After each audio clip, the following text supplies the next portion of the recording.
Kira had served aboard the Wandering Tide for 3 galactic cycles, and she thought she knew everyone on the ship quite well by now. She was a Volani, a species known throughout the galaxy for their telepathic abilities, and her role as diplomatic liaison made perfect use of her gifts.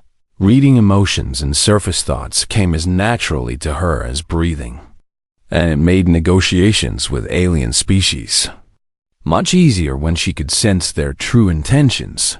But humans were different from every other species she had encountered. Their minds were like walls of static and chaos, impossible to penetrate no matter how skilled the telepath. Every Volani knew this simple truth and accepted it as fact. Humans were mental fortresses, and no one could get inside. Marcus Cole was the ship's engineer, a quiet man with warm brown eyes and an easy smile that seemed to put everyone at ease. Kira had worked alongside him for all 3 cycles of her service, and she considered him a pleasant colleague. Nothing more. He fixed things when they broke. He made jokes in the mess hall, and he always seemed to be around when she needed help with something technical. She had never given him much thought beyond that. The day everything never given him much thought beyond these changed started like any other. The Wandering Tide was traveling through the Corinth sector, a stretch of space known for its beautiful nebulae and its dangerous pirate activity. Captain Voss had assured the crew that their route was safe, that the pirates had been quiet for months. Captain Voss was wrong. The attack came without warning. One moment, Kira was walking through the engineering section on her way to a meeting, and the next moment, the ship shook violently as weapons fire struck the hollow arms, screamed through the corridors, and emergency lights bathed everything in red. She stumbled and reached for the wall to steady herself, but another blast sent her flying. She crashed into something solid and warm. It was Marcus. The impact was hard enough to daze her, and for a moment, her telepathic senses flared out of control, as they sometimes did when she was injured or afraid. She expected to feel nothing from him, just the usual static that humans projected. Instead, she fell into his mind like a stone dropped into deep water. The sensation was overwhelming, and she gasped as images and emotions flooded through her. This was not chaos. This was not static. What she had always believed to be impenetrable noise was actually a carefully constructed labyrinth, a maze of walls and barriers designed to look like randomness. And she had somehow slipped through all of it at the center of his mind, wrapped in layers of memory and fierce determination. She found something that stole her breath. She found herself, her own face, look back at her. From 1,000 different memories, her voice echoed through his thoughts in fragments of conversations she barely remembered. Every small habit she had, every gesture, every expression she made when she was thinking or laughing or frustrated, all of it was cataloged and treasured in his mind like precious gems. But what surrounded all of these memories was what truly shook her to her core. It was intent, pure, unwavering, absolutely unshakable intent. The intent to keep her safe, the intent to protect her at any cost, the intent to stand between her and anything that might cause her harm. Before she could process what she had seen, she was ripped back to reality as Marcus grabbed her by the shoulders and shoved her behind a metal bulkhead. His body was between her and the corridor, and she saw that a boarding party of pirates had already breached the hull and were fighting their way through the ship. Marcus held a plasma cutter in his hand, a tool meant for welding metal, not a weapon, but he held it like he was ready to fight an army. "Stay down," he said, and his voice was completely calm. Kira had been inside his mind just seconds ago. She knew he was terrified. She could still feel the echo of his fear, the racing of his heart, the cold sweat on his skin, but none of that showed in his face or his voice. He was afraid, but he would not let that fear stop him from doing What he had decided to do, he would protect her. He would die before he let anything happen to her, and he would do it all without hesitation. The fight that followed was brutal and chaotic.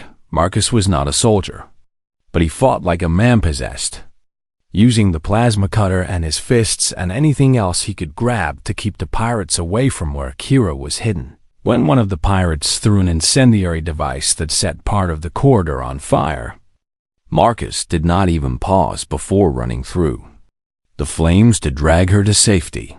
She had not even known there was a fire. She had been too stunned by what she had seen in his mind to notice the danger. But he had noticed. He always noticed when the ship's security team finally arrived and drove back the pirates. Kira found herself sitting on the floor of a cargo bay.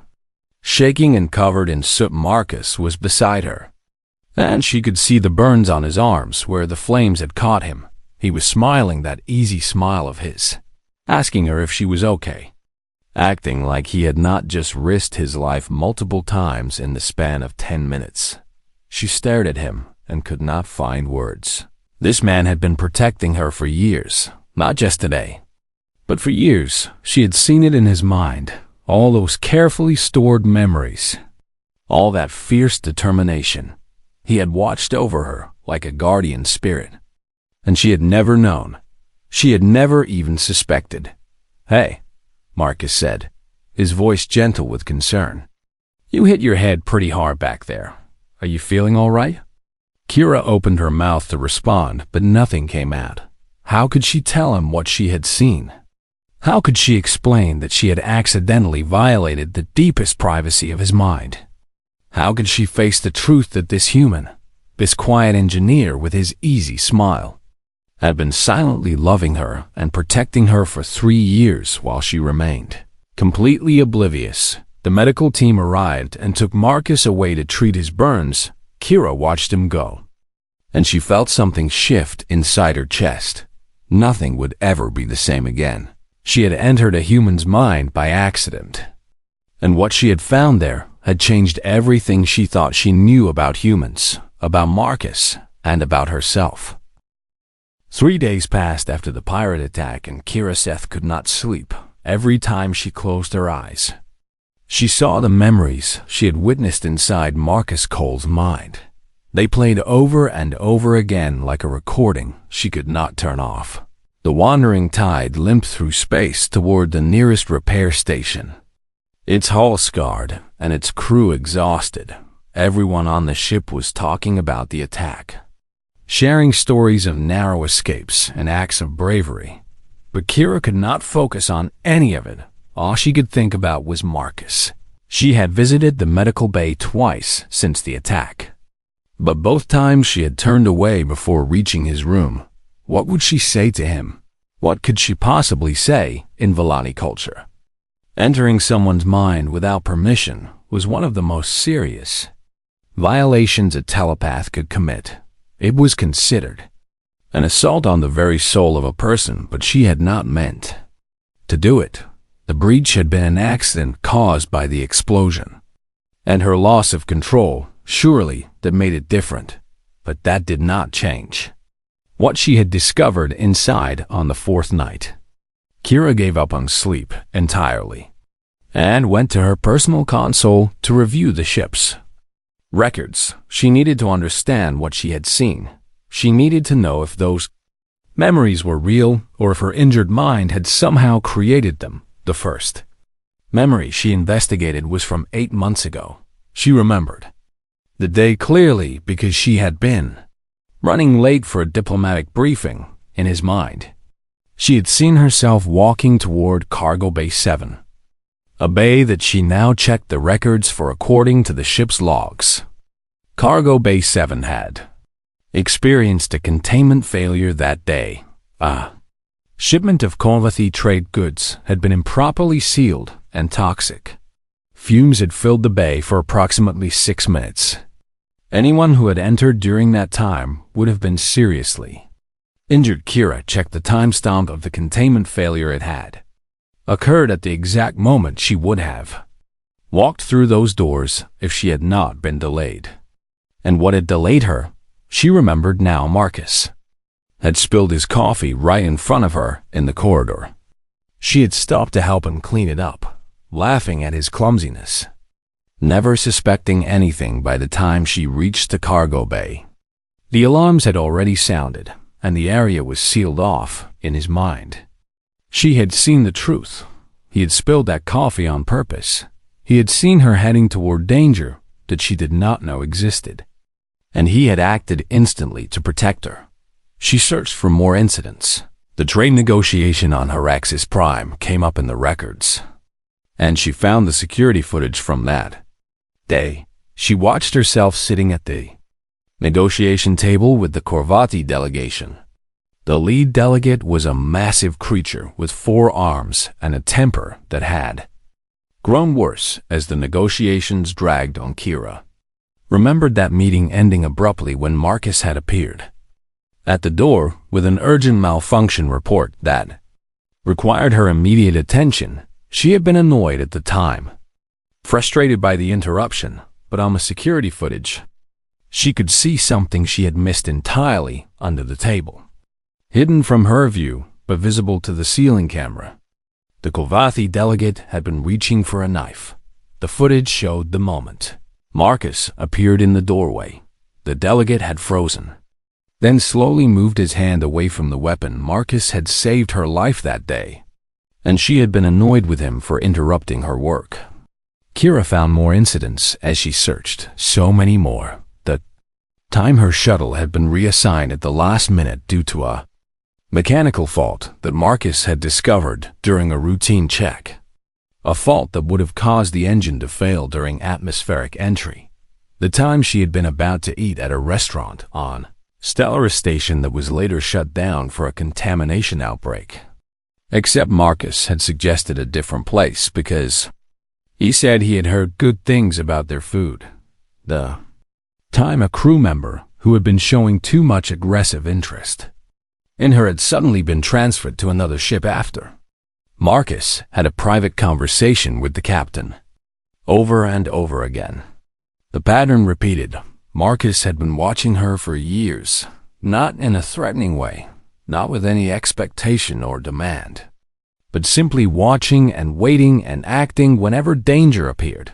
He had made himself into her invisible guardian, and he had never once asked for thanks or recognition or anything at all in return. Kira sat back from her console and pressed her hands against her eyes. She felt tears forming, and she did not try to stop them. How could one person carry so much care for another person without ever speaking of it?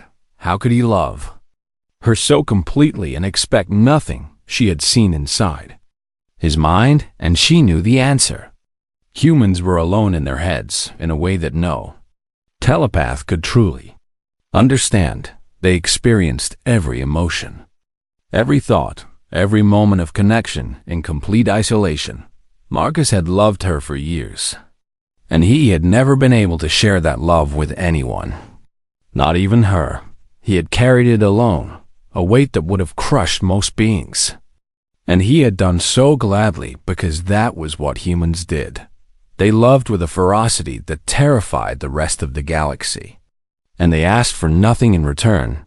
The next morning, Kira finally walked into the medical bay and did not turn back. She found Marcus sitting up in his bed, his arms wrapped in healing bandages, reading something on a datapad. He looked up when she entered, and that easy smile spread across his face. "Hey, Kira," he said warmly. "How are you holding up?" She did not smile back. She could not pretend anymore. "You have been protecting me," she said quietly. "All this time, for years, you have been protecting me." His smile flickered for just a moment. Something raw and startled crossed his face before his expression smoothed back into pleasant warmth. "I do not know what you mean," he said casually. "You hit your head pretty hard in that explosion. Maybe you should. I was inside your mind." "Marcus."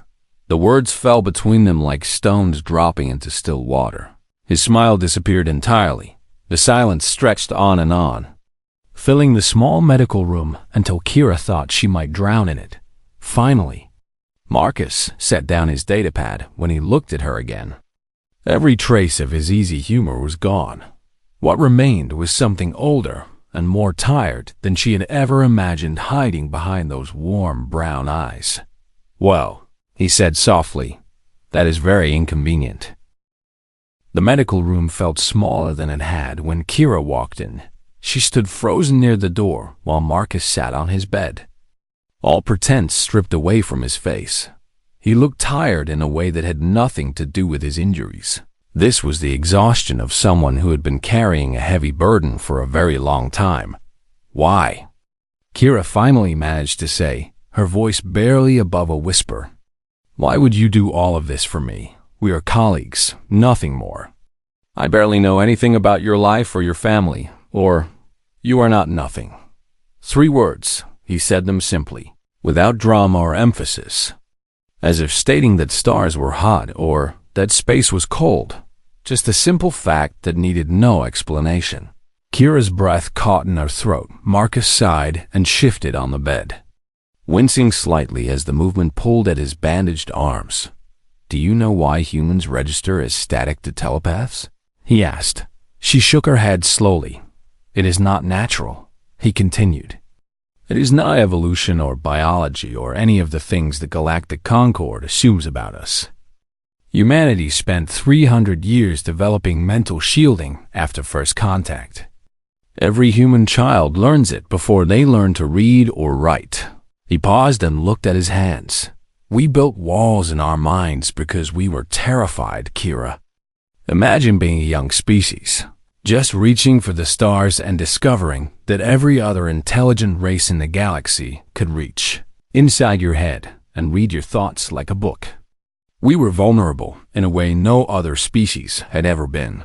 Kira had never thought about it from that perspective. She had always assumed human minds were simply chaotic by nature. "So we built defenses," Marcus said. "We created techniques to make our thoughts look like noise. We trained ourselves from childhood to project confusion and static. And it worked. We protected ourselves from being read." He looked up at her then, and she saw something painful in his eyes. "But walls work both ways, Kira. They do not just keep others out. They keep us in. Every thought, every feeling, every moment of connection. We experience it alone, completely alone. Do you understand what that is like?" She did not. She could not. Valani were connected to each other from birth, sharing emotions and surface thoughts with family and friends as naturally as breathing. The idea of being truly alone inside one's own head was almost impossible for her to imagine. "The first time I saw you," Marcus said, and something in his voice softened. "You were arguing with that Karvathi ambassador. Do you remember? He was twice your size and covered in spikes, and he was shouting loud enough to shake the walls, and you did not back down an inch. You stood there, and you argued your point with such fire and courage, and—" He stopped and shook his head with a small smile. "You were magnificent. I thought to myself, there is someone worth knowing. And then I got to know you over the months and years that followed. And," he shrugged as if the next words were too heavy to lift, "you are the best thing on this ship. Kira, maybe the best thing I have ever known. Your kindness and your strength, and the way you laugh when something really surprises you. The way you fight for what you believe in without ever being cruel about it. The way you make everyone around you feel like they matter." His voice grew quieter. "And this galaxy is full of things that want to break beautiful things. There are pirates and criminals and accidents waiting to happen around every corner. So yes, I watch, I pay attention, because the thought of something happening to you when I could have prevented it." He could not finish the sentence, but he did not. Need to Kira had been inside his mind. She had felt the weight of that love pressing against his walls like an ocean against a dam. She had felt how much it cost him to carry it alone, to expect nothing, to ask for nothing. "But you never said anything," she whispered. You never told me. You never even hinted. What would I have said? He asked gently. Oh, Kira. I know we have barely spoken outside of work meetings, but I have loved you since the first moment I saw you, and I have been secretly protecting you from danger for years. That would have frightened you, or made you uncomfortable, or made you feel obligated to respond to feelings you did not share. He shook his head. I did not want any of that. I just wanted you to be safe and happy, whether you ever knew about my feelings or not. Whether you ever returned them or not, that was enough for me. Kira felt something break inside her chest. Humans did not love gently. They loved like they were at war with the universe itself. They built fortresses around their hearts and stood guard alone in the dark. Asking nothing, expecting nothing, simply loving with a fierceness that could move mountains, and Marcus had loved her like that for 3 years. I do not understand, she said, and her voice cracked. How can you love someone so completely and expect nothing in return? How can you be satisfied with just watching from a distance? Marcus smiled. And it was the saddest smile she had ever seen, because your happiness matters more to me than my own, he said. Because knowing you are safe lets me sleep at night. Because even if you never love me back, even if we never have more than this, I still get to see you smile. I still get to hear you laugh. I still get to watch you be brilliant and kind and brave. And that is more than enough. That is more than I ever expected to have. Kira did not realize she was crying until she felt the tears on her cheeks. She crossed the room in 3 quick steps and sat down on the edge of his bed. You impossible. Foolish, beautiful human, she said. Marcus blinked in surprise. You carried this alone for 3 years, she continued. You protected me and loved me and never asked for anything. You experienced all of that in isolation because your species built walls to survive. And you thought that was acceptable. It was enough, he said quietly. No, Kira said firmly. No, it was not enough. It should never have been enough, and I'm sorry. I am so sorry that it took an explosion and an accidental mind breach for me to see what was right in front of me all along. She reached out and took his hand in hers.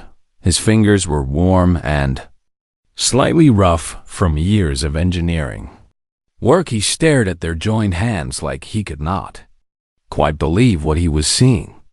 Kira, he started to say. Do not, she interrupted him gently. Do not tell me that I do not have to do this. Do not tell me that you do not expect anything. I know you do not expect anything. That is exactly the problem. You deserve so much more than you ever ask for. She squeezed his hand. I do not know where this goes, she admitted. I do not know what the future holds for us. But I know that I do not want you to be alone anymore. I know that I want to try, for a long moment. Marcus did not move. Then something cracked in his expression. Something that had been held rigid for years. And she watched as hope began to bloom in his eyes like the first light of dawn after an endless night. When he finally smiled, it was real. It was the most beautiful thing she had ever seen. The weeks that followed their conversation in the medical bay changed everything and nothing at the same time. The wandering tide reached the repair station and spent 2 weeks being patched back together. Life aboard the ship slowly returned to normal. Marcus healed from his burns and went back to work in engineering. Kira returned to her duties as diplomatic liaison. On the surface, nothing had changed, but Kira saw everything differently now. She watched Marcus during meals in the ship's mess hall and noticed how he always sat where he could see the door. She saw how his eyes tracked every person who came close to her table. She caught the tiny relaxation of his shoulders when she returned safely from away missions. She noticed how he positioned himself between her and potential threats without ever seeming to do so on purpose. He was still protecting her. He would always be protecting her. It was simply who he was, but now there was something else between them too. There were shared smiles that lasted a little longer than before. There were conversations that wandered from work topics into personal stories, and quiet laughter. There were moments when their hands would brush, and neither of them would pull away. Kira found herself researching humans with an intensity that would have embarrassed her. A month ago, she read every academic study she could find, every cultural analysis, every historical record. The more she learned, the less she understood, and the more she found herself in awe. Humans were a contradiction wrapped in flesh and bone. They were physically fragile compared to most species in the galaxy. They had no claws, no natural armor, no telepathy, no enhanced senses. Their homeworld was a death trap filled with predators and natural disasters and environmental extremes that would have killed most other intelligent species. By every logical measure, humans should have gone extinct long before they ever reached the stars. Instead, they had conquered their planet and built civilizations and developed technology and spread across the galaxy. They had done all of this power by nothing more than stubborn refusal to accept their own limitations, but it was their emotional capacity that truly set them apart from every other species. Kira had always thought that Villani felt things deeply. She had believed that her people understood love and loyalty and sacrifice better than most. She had been wrong. Humans operated on a different scale entirely. They could love someone for decades without ever speaking of it. They formed bonds not just with their own kind, but with other species, with animals, with machines and artificial intelligences. They would die for strangers they had never met. They would die for ideas and principles that existed only in their minds. Kira found an old human text in the ship's cultural database, a collection of ancient wisdom from their homeworld. One passage caught her attention, and she read it over and over again. Greater love has no one than this, to lay down one's life for one's friends. Humans have been saying this for thousands of years, long before they reached space, long before they met other intelligent species, long before they had any idea what waited for them among the stars. This was not something they had learned from the galaxy. This was what humanity was at its core. And Marcus Cole, quiet engineer with his easy smile and his burned arms, was a perfect example of everything his species could be. He had chosen to protect her, not because of any biological bond like some species formed, not because of telepathic connection like her own people shared, not because of political advantage or personal gain. He had simply seen her, truly seen her, and he had decided that she was worth protecting with everything he had. The night Kira finally understood what this meant, she found Marcus in the observation lounge. It was late and the lounge was empty except for him. He sat in a chair by the massive window, staring out at the stars with an expression she could not read. She sat down in the chair beside him and followed his gaze. The stars stretched out before them like scattered diamonds on black velvet, countless and beautiful and impossibly far away. "I have been researching your species," Kira said after a long moment of comfortable silence. Marcus glanced at her with a small smile. "Should I be worried?" "Perhaps," she said. "I have learned things that I did not expect, such as..." Kira took a breath and organized her thoughts. "We call ourselves the Elder Races," she said. "The Villani and the Corvati and the Denari and all the others. We have had telepathy and faster than light travel and galactic civilization for thousands of years. Some of us for hundreds of thousands of years. We thought we were sophisticated. We thought we were advanced." She turned to look at him. "But we have never produced anything like you. Any of you, in all our long history. We have never created beings who love so fiercely that they would die for it, who protect so completely that they never even mention it, who feel so deeply that they had to build walls in their minds just to survive the intensity of their own hearts." Marcus said nothing, but she saw something flicker in his eyes. "You terrify us," Kira continued softly. "Not because you are dangerous, though you certainly are. Not because you spread across the galaxy so quickly. not because your technology advances faster than anyone expected. You terrify us because you are what we wish we were." She reached out and took his hand. "I have known you for 3 years, and I thought I understood you. I thought you were pleasant and kind, and maybe a little quiet. I had no idea what was underneath. I had no idea what you were carrying, and I am ashamed of my blindness." Marcus shook his head. "You have nothing to be ashamed of. I did not want you to know. I worked very hard to make sure you did not know." "Why?" Kira asked. "Why hide something so beautiful?" He was quiet for a moment, considering the question. "Because human love is heavy." He finally said, "It is not a gentle thing. It is demanding and fierce, and it does not know how to be small. I did not want to burden you with the weight of my feelings. I did not want you to feel responsible for my heart. But that is not your choice to make." Kira said gently, "You do not get to decide what I can or cannot carry. You do not get to protect me from your own love." Marcus laughed. A small surprise sound. "I suppose you are right. I have spent so long protecting you from everything else that I forgot. I was also protecting you from myself. No more walls."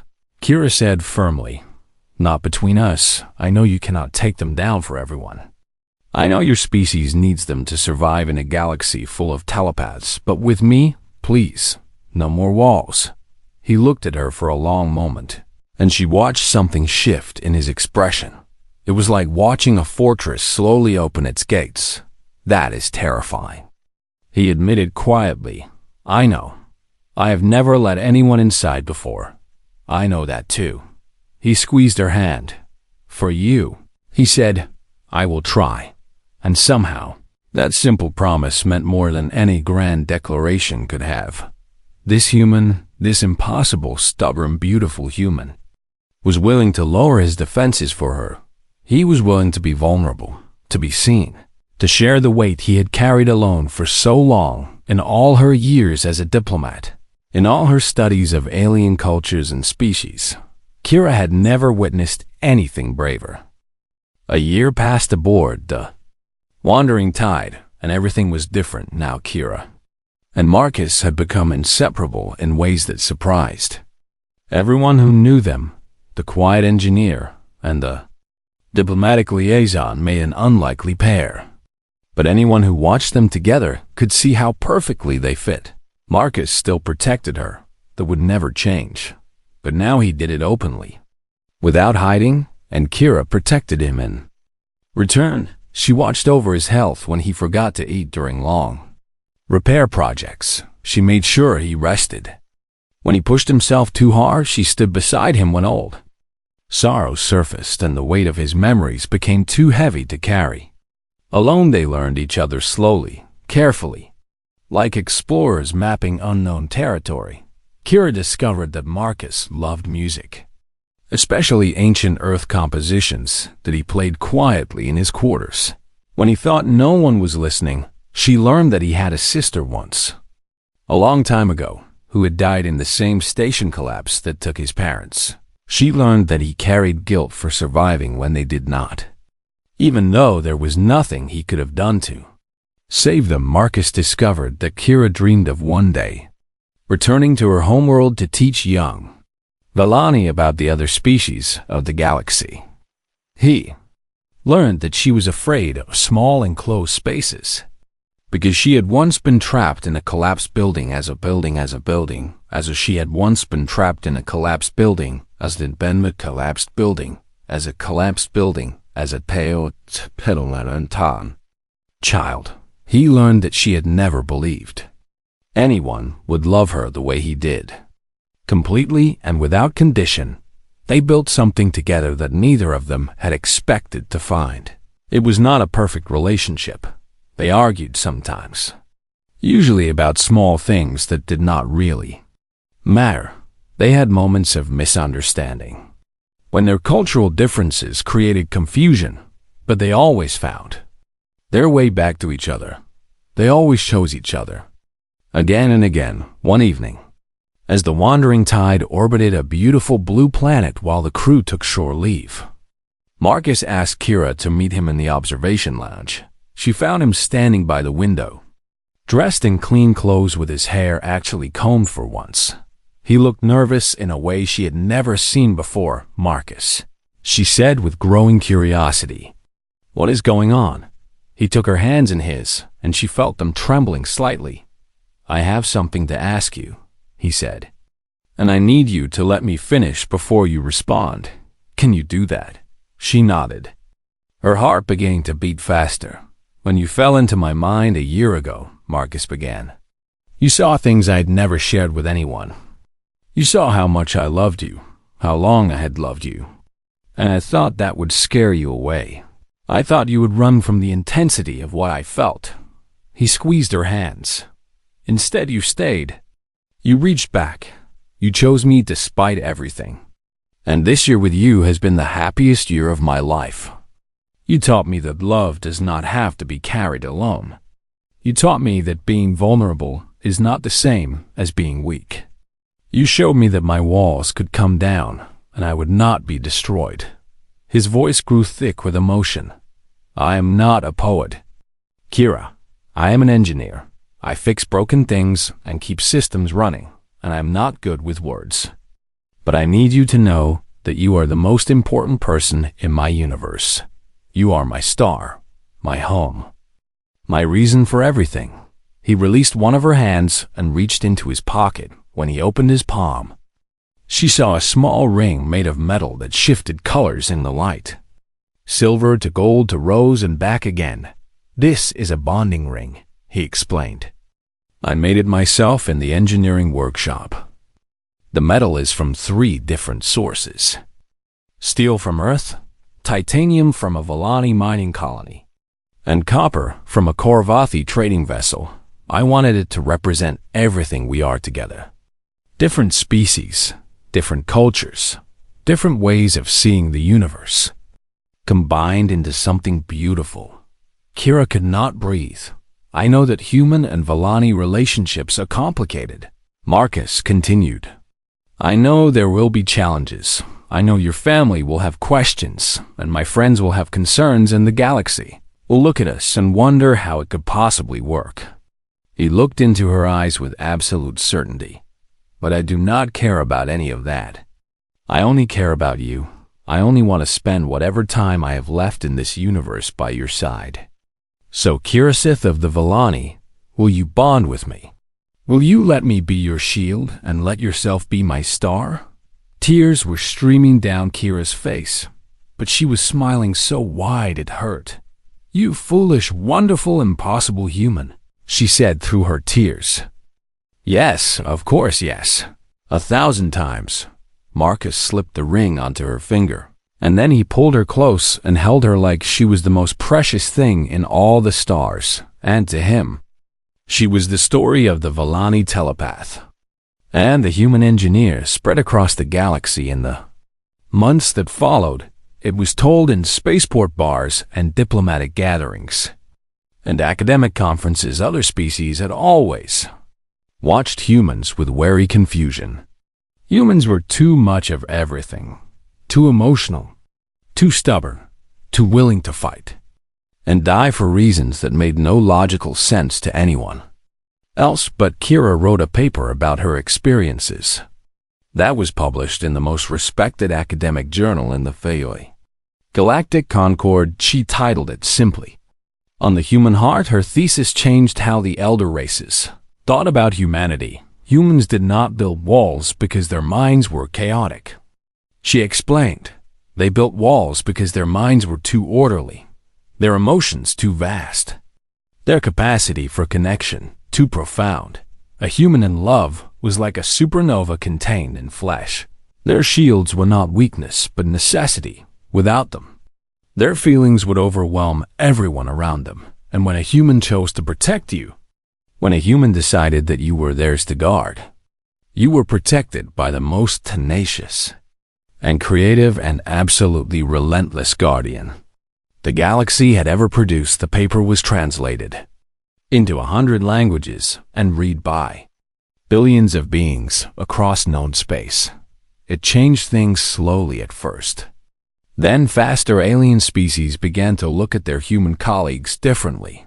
They started noticing the watching, the subtle positioning, the thousand small sacrifices made without acknowledgement or expectation of reward. They began to understand what Kira had learned in a flash of accidental telepathy. Humans did not simply love you.